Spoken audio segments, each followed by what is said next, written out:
एक ही बात ये दे दो, ऐसे कर लो। उसके बाद बताना ना, पहले शुरुआत सुनो ना, पहले शुरुआत हो करना, उसके बाद तब करना ना, पहले शुरुआत करना। रोल रोल एक सेकंड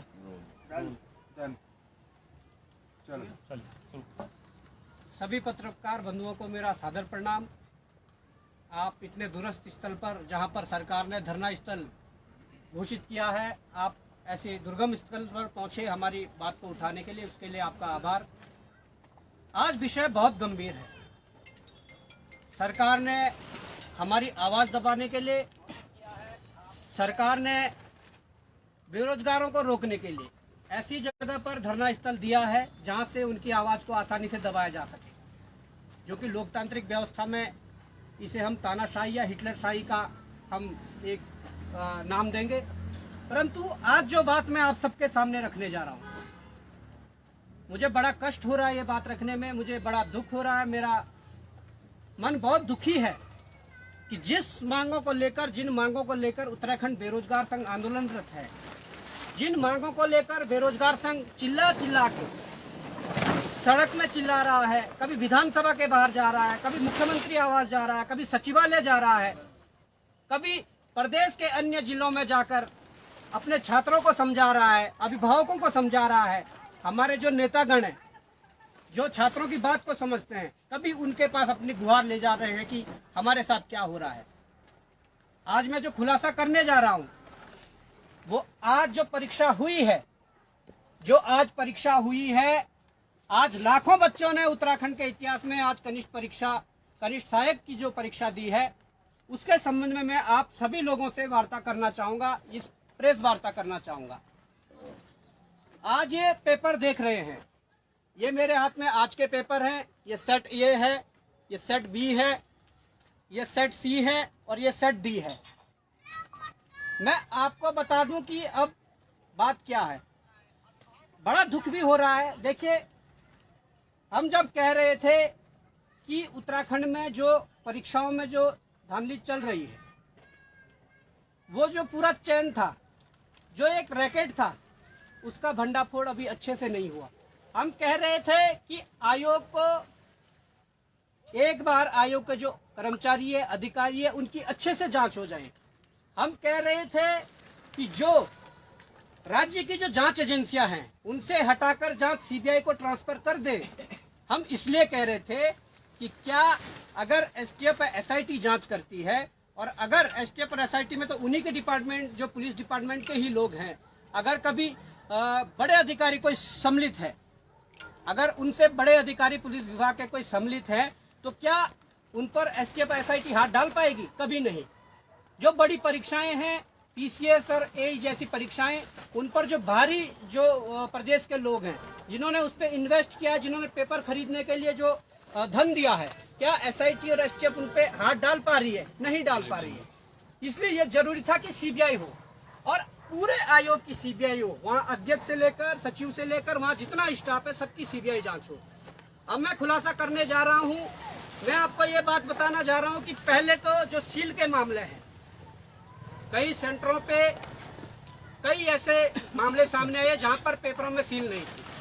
कई जगहों पर सेम पटोरी वाला मामला सामने आया है, जहां पर सील तो थी, परंतु जो पहली 2 सील पेपर में लगाई गई थी, वो दोनों सीलें टूटी हुई थी, उसके ऊपर एक्स्ट्रा 2 सीलें लगाई गई थी। जिसका एग्जाम्पल हमारे पास ये भी है। अगर आप जूम करके दिखाओगे तो इसके अंदर एक दूसरी सील लगी हुई थी, जो तोड़ी गई थी बाद में। ये देहरादून का मामला है। परंतु सील वाला मैटर छोड़ के, या आप ये जो संख्या देख रहे हैं, प्रश्न पत्रिका जो क्रमांक है, वो क्रमांक और जो ओएमआर का क्रमांक होता है, वो सेम होता है। कई जगहों से अभी शिकायत मिली है कि यहाँ पर ये क्रमांक भी ओएमआर और प्रश्न पत्र में अलग अलग थी। अब सबसे बड़ी बात मैं कहने जा रहा हूँ, भारत के इतिहास में जो पहली बार ऐसा होने जा रहा है, जो बात मैं आपको कहने जा रहा हूँ, आयोग के जो पदाधिकारी हैं, उन्हें चुपचाप अपने नैतिकता के आधार पर इस्तीफा देना चाहिए, क्योंकि वो एक भी परीक्षा को पारदर्शी रूप से संपन्न करवाने में नाकामयाब है। अब मैं आपके सामने जो बात रखने जा रहा हूँ, वो बात ये है कि set A, set B, set C कोई एक करके डी पकड़िएगा। इसमें जब हम पेपर को खोलते हैं तो हम जो पहला पेज देखते हैं, मैं मीडिया बंधुओं से निवेदन करूंगा कि आप जूम करके दिखाइए। आप यहाँ पर लाइए जो दी है और सीरियल वाइज रखिए, इस प्रकार से मोड़ दीजिए। आपके पास कौन सा सेट है? मेरे पास सेट ए है, बी सेट ये है, सी ये है, डी ये है। अब आप आगे लाइए थोड़ा और मैं मीडिया बंधुओं को कहूंगा कि इसे जूम करके दिखाइए। इन सेटों में हमने पाया कि क्वेश्चन नंबर 1 से लेकर फर्स्ट जो पेज है उस पे 13 क्वेश्चन है। इनके चारों सेटों में क्वेश्चन भी एक जैसे हैं, इनके ऑप्शन भी एक जैसे हैं। ये गंभीर विषय है। और यही नहीं, जितने भी पेज आप खोलोगे नंबर 1 से नंबर 100 तक, मैं ये लास्ट पन्ना खोल लेंगे सभी, नंबर 1 से और नंबर 100 तक ए बी सी डी चारों सेटों में आप देख सकते हैं कि सेम क्वेश्चन है, सेम उसके ऑप्शन दिए हुए हैं। ये बताता है कि स्पेशल किन्हीं लोगों को फायदा पहुंचाने के लिए। अब फायदा कैसे पहुंचाया जाता है ये मैं भी आपके सम्मुख रख देता हूं।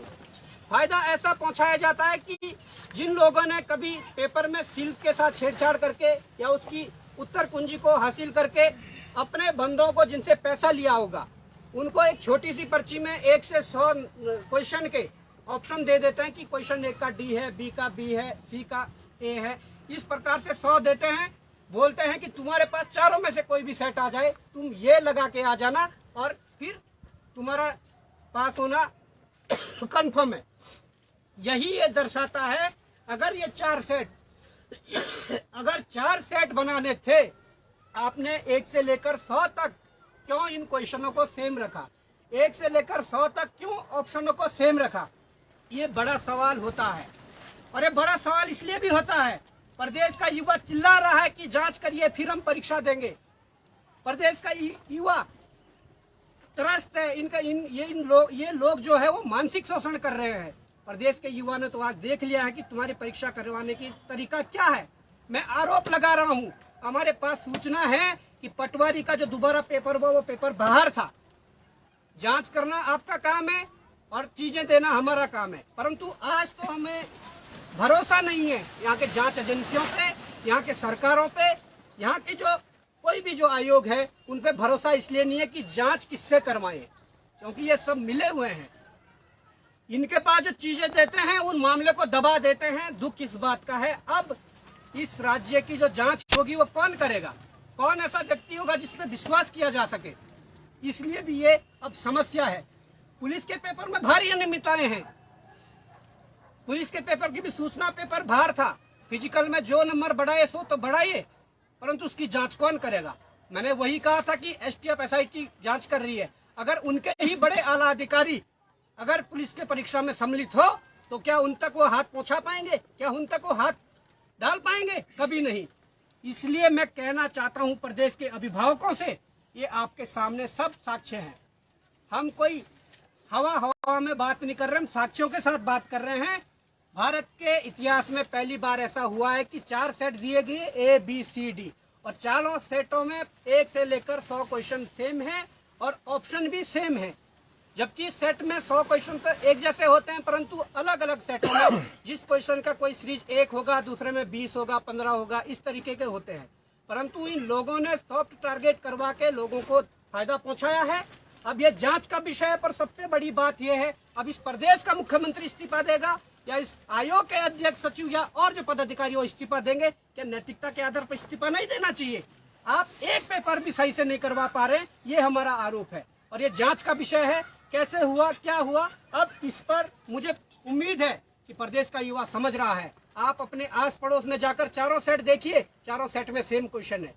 उसके बाद आप तय कीजिए कि गलत कौन है, सही कौन है। जो आरोप लगाते हैं कि राजनीति कर रहे हैं, जो आरोप लगाती है सरकार कि ये लोग गुमराह कर रहे हैं, तो आप ये जान लीजिए गुमराह सरकार कर रही है, गुमराह आयोग कर रहा है, गुमराह बेरोजगार संघ कर रहा है। ये आपको तय करना होगा। ये धरना स्थल एकता विहार में हम बैठे हुए हैं, यहाँ रात दिन बैठे हुए हैं। अब आप देख लिए, अपने भविष्य को यदि सुरक्षित करना है तो आइए। जब तक हम फिर से सड़कों पर नहीं उतरेंगे या जब तक इनको सबक नहीं सिखाएंगे तब तक ये हमारे साथ ऐसा छलावा करते रहेंगे। धन्यवाद।